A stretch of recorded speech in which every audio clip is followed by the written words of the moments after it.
दोस्तों, जब कृष्ण का शांति प्रस्ताव दुर्योधन ने नहीं माना, बल्कि कृष्ण को बंदी बनाने की नाकाम चेष्टा की, तो कृष्ण को विश्वास हो चुका था कि महाभारत युद्ध अब टाला नहीं जा सकता, क्योंकि महाराज धृतराष्ट्र आंखों से तो अंधे ही थे, पर पुत्र मोह के चलते वो मन से भी अंधे हो चुके थे। पर उन्होंने युद्ध रोकने का एक अवसर तलाशने की कोशिश में कर्ण से मिलना चाहा।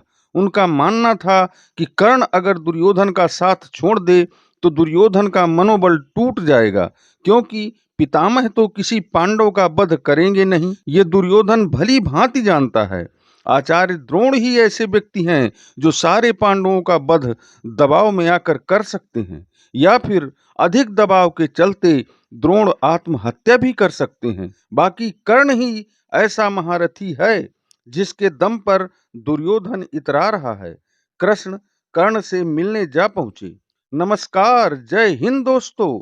आप देख रहे हैं चैनल रियल ग्रेट इंडिया, और आज हम आपके लिए लेकर आए हैं एक ऐसे पात्र की दर्दनाक करुण व्यथा जो पूरी जिंदगी पल पल जीता और मरता रहा, पर कभी भी किसी परिस्थिति में अपने को वफादार और श्रेष्ठ बनाए रखा।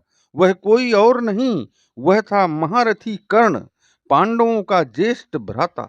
दोस्तों, अगर आप हमारा चैनल पहली बार देख रहे हैं और आगे भी हमारे वीडियो आप तक पहुंचते रहें, इसके लिए आपसे अनुरोध है कि आप हमारे चैनल को सब्सक्राइब जरूर करें तथा नए वीडियो की नोटिफिकेशन तुरंत पाने के लिए घंटी को भी दबाएं।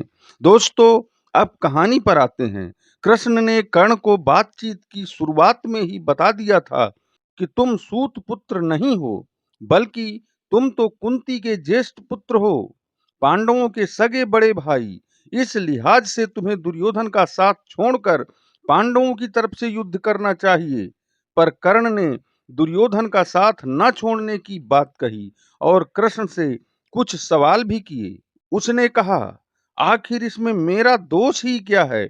जन्म लेते ही माँ ने मुझे त्याग दिया, क्या अवैध संतान होना मेरा दोष था? गुरु द्रोण ने मुझे युद्ध शिक्षा देने से मना कर दिया क्योंकि मैं क्षत्रिय नहीं हूँ, क्या ये मेरा दोष था? वहीं परशुराम जी ने मुझे सारी युद्ध विद्याएं सिखाई, लेकिन अंत में श्राप दे दिया, जब मुझे अधिक जरूरत होगी तो मैं सारी विद्याएं भूल जाऊंगा, क्योंकि उन्होंने जान लिया था कि मैं जन्म से क्षत्रिय हूँ। द्रोण ने आश्रम से भगा दिया कि मैं क्षत्रिय नहीं हूँ, परशुराम जी ने देकर भी छीन लिया क्योंकि मैं क्षत्रिय हूँ। इस पर मेरा दोष क्या था? द्रौपदी स्वयंवर में मेरा घोर अपमान किया गया, तब मेरा क्या दोष था? अब जो भी मुझे प्राप्त हुआ वो दुर्योधन के द्वारा, इसमें मेरा क्या दोष था? तब मैं दुर्योधन की तरफ से लड़ूं, इसमें मेरा क्या दोष है? तब कृष्ण ने कहा, मेरा जन्म भी मामा के कारागार में हुआ। जन्म से पहले ही मृत्यु घात लगाए बैठी थी। जन्म लेते ही माता पिता से अलग कर दिया गया। गौशाला, गोबर, ग्वालों के बीच रहना पड़ा। कई प्राण घातक हमले भी झेलने पड़े।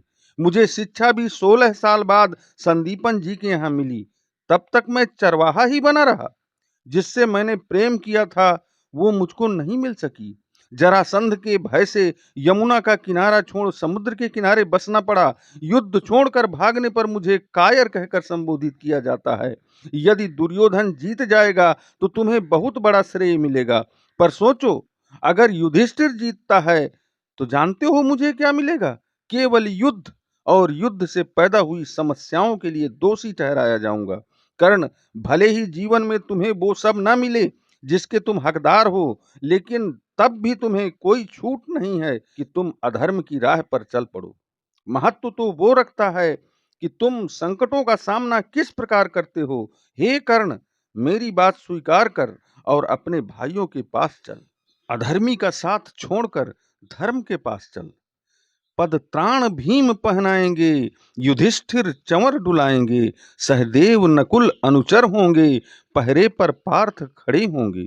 खोई मणि को जब पाएगी, कुंती फूली न समाएगी। यस मुकुट राज सिंहासन ले, बस एक भीख मुझको दे दे।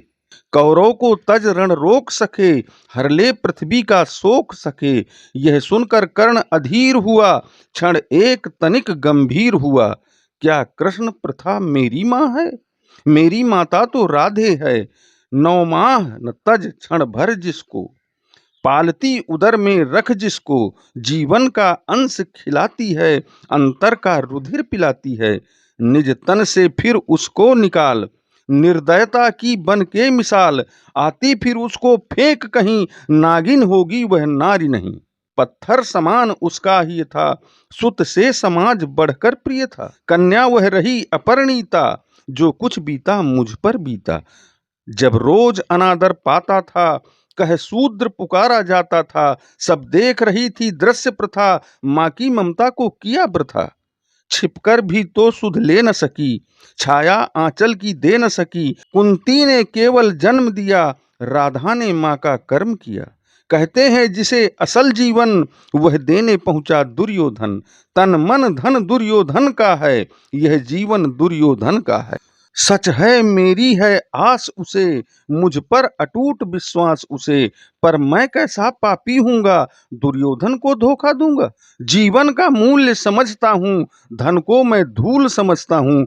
धरती की तो है क्या बिसात, लग जाए अगर बैकुंठ हाथ। उसको भी न्योछावर कर दूं, दुर्योधन चरणों में रख दूं। बस एक विनय है मधुसूदन, यह जन्म कथा मेरी गोपन। मत कभी युधिष्ठिर से कहना, जैसे हो इसे दबा रखना। वो इसे जानकर पाएगा, सिंहासन को ठुकराएगा। साम्राज्य कभी ना स्वयं लेगा, सारी संपत्ति मुझे देगा। पर मैं न उसे रख पाऊंगा, दुर्योधन को दे आऊंगा। पांडव वंचित रह जाएंगे, दुख से न छूट वो पाएंगे। धनु की डोरी तन जाने दें, संग्राम तुरत ठन जाने दें। अच्छा अब चला प्रणाम आर्य, पूरे करने हैं कठिन कार्य। रण में ही अब दर्शन होंगे, बाणों से स्पर्शन होंगे। हरि बोले तू सतबार धन्य, तुझ सान मित्र कोई अनन्य। तू दुर्योधन का ही नहीं प्राण, तू नरता का भूषण महान। तू है विपक्ष में खड़ा करण, फिर भी तुझको सतबार नमन।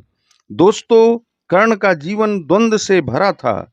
उसके हृदय में परिवार के प्रति प्रेम के साथ कटुता का अनुभव बहुत ही अधिक था। फिर भी वह मित्र के प्रति निष्ठावान रहा।